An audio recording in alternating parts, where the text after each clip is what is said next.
Hi, my name is Rachel Ghitter, and my project is called Western Blotting Innovation, critiquing and expanding the boundaries of a 40-year-old technique for muscle physiology. So a little bit of background about skeletal muscle. It is heterogeneous in that it is composed of type 1 or slow twitch muscle fibers and type 2 or fast twitch muscle fibers. Skeletal muscle relies on many proteins and their interactions for its functionality. What we see here is what's going on inside a muscle fiber during muscle contraction, or the protein interactions that are necessary to facilitate movement. So this project looked at Western blotting, which is a technique for protein identification and quantification in biological samples. So essentially, protein samples are loaded in lanes across a gel, and when a current is applied, what we end up with is something that looks like what is shown up here in the top right, where proteins in each sample are separated by size. We can then take this separated protein sample and transfer it to a solid membrane. And at this point, specific proteins of interest can be marked with associated antibodies, which allows us to visualize their presence using chemi-imaging.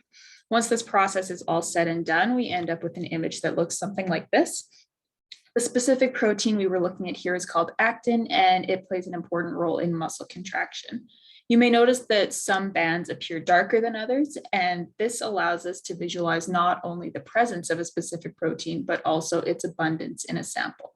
As the darker a band appears, the more protein lies within it. And using analysis software, we can actually quantify these different intensities of the bands and quantify the amount of protein within each sample. So this experiment involved comparing Western blotting results for individual muscle fibers and pooled samples of those same fibers.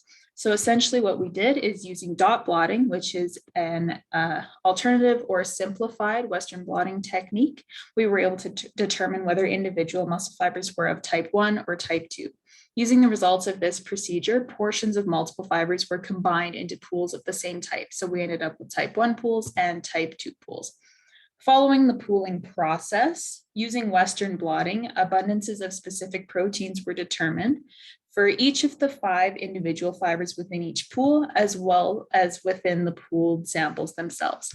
Then within each pool, the average of results obtained for the individual fibers were compared to the results obtained for the pool samples. You may be wondering why we do this. Within each gel used for Western blotting, there are a limited number of lanes in which samples can be loaded. And this means that there are a limited number of samples that can be loaded in each Western blotting gel. By pooling individual muscle fibers into pools before running a Western blot, this actually reduces the number of samples that need to be loaded, reducing the number of gels needed to complete experiments, lowering the cost and time necessary. So this experiment was run on a few different skeletal muscle proteins, but this graph shows the actin content we saw in individual fibers compared to the pooled samples of those same fibers.